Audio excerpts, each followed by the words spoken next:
3 legions marched in column through the forest.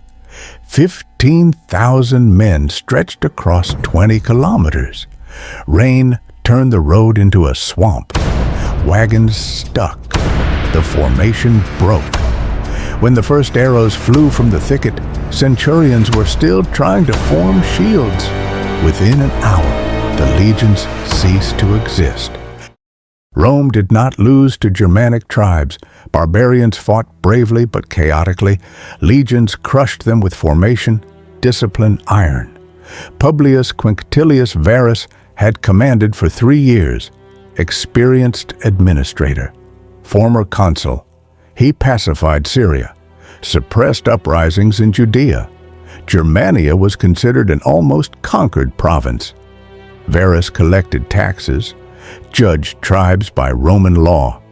No one expected the civilized machine of Rome to break against one man.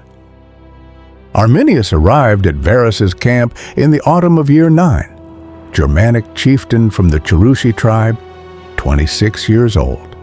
Roman citizenship, commanded auxiliary cohorts, wore a toga, spoke Latin better than many legionaries. Varus considered him a friend. Arminius had served Rome for 6 years, fought in Pannonia, received equestrian rank. Emperor Augustus personally approved his career. No one doubted his loyalty. He knew Roman tactics. He knew how legions formed up. He knew their weaknesses. Varus received a report of rebellion. A tribe somewhere north of the summer camp had risen, small, local. Arminius confirmed the information, suggested a route through the forest, a shortcut. Varus agreed. It was the 8th of September. The 17th, 18th, and 19th legions departed in the morning. 15,000 infantry, 3,000 cavalry, 10,000 camp followers, slaves, traders, women, wagons with plundered goods, livestock, officers' families. The column stretched 15 to 20 kilometers. Legionaries marched without full combat gear. The campaign was considered routine. The road went through the Teutoburg forest, a narrow path between hills and swamps. Trees stood in a solid wall. Visibility, 20 meters. Arminius rode beside Varus, explained the terrain, pointed out landmarks. On the 2nd day of March, he disappeared, along with the Germanic cohorts, supposedly to gather reinforcements from allied tribes. Varus still didn't understand. Rain began on the 9th of September. The path turned to mud. Wagons got stuck. The column stopped every half hour. Legionaries broke formation to pull out carts. Centurions shouted.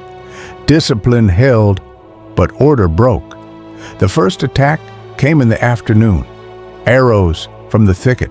Short, precise strikes on the stretched flanks. Legionaries tried to form battle order, but terrain wouldn't allow it. Shields protected the front.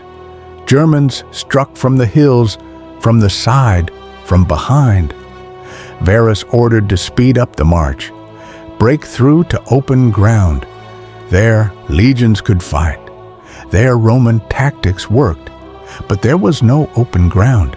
The forest continued. They didn't know yet. Arminius had blocked all exits. The legion spent the night on a hill, tried to dig fortifications. The ground was too wet. Ramparts collapsed. Germans attacked the camp twice, retreated, returned at dawn. On the 10th of September, the column moved again.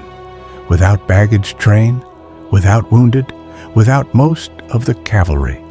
Arminius's Germanic cavalry intercepted the breakout attempt. Legionaries marched in tight formation. Shields locked, spears out. But formation broke at every turn of the path. Arminius knew this road. He chose it himself. Every bend led the legions into a trap. Hills narrowed. The path climbed. Germans built barricades from trees. Legionaries dismantled them under hail of arrows and stones. By evening, the 17th Legion ceased to exist as a fighting unit, eagle lost, standards abandoned, centurions dead, Varus still hoped to reach the Rhine. On the 11th of September, fewer than 3,000 men remained. Varus was wounded. They carried him on a shield.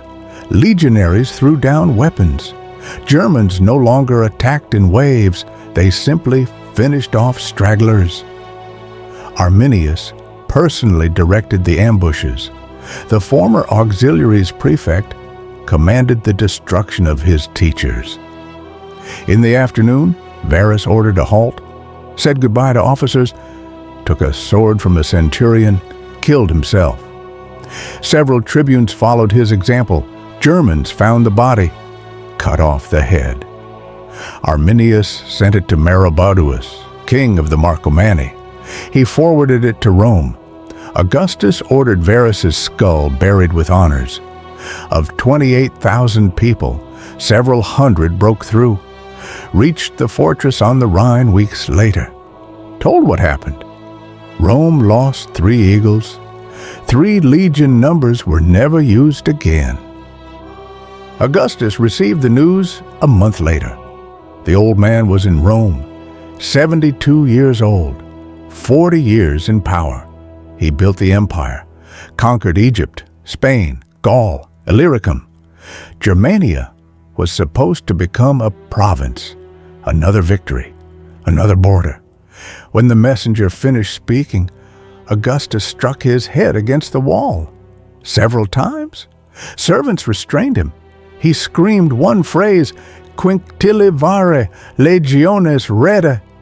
Give me back my legions, quinctilivare. For months, he didn't cut his beard, didn't shave. Wore mourning. Every 9th of September until his death, he repeated that name. He forbade restoring the 17th, 18th, and 19th legions. The numbers were struck forever. Rome never crossed the Rhine again with intent to stay. 6 years later, Augustus's nephew, Germanicus, returned to the forest, found the battlefield. Bones still lay in piles, skulls nailed to trees, altars where German sacrifice captured officers. He buried the remains, found 1 eagle, 2 others vanished forever. Arminius lived another 12 years, fought Rome, fought Germanic tribes, wanted to become king. His own people killed him, relatives. He was 37. The empire's border froze at the Rhine forever. Germania remained free. Varus trusted the wrong man. Rome paid for it with 3 legions and a future. In 2009, archaeologists found a Roman officer's mask. Iron, gilding, face of a young man. It lay in the swamp for 2,000 years. Nearby, horse bones, sword fragments, shield pieces. The officer's name is unknown.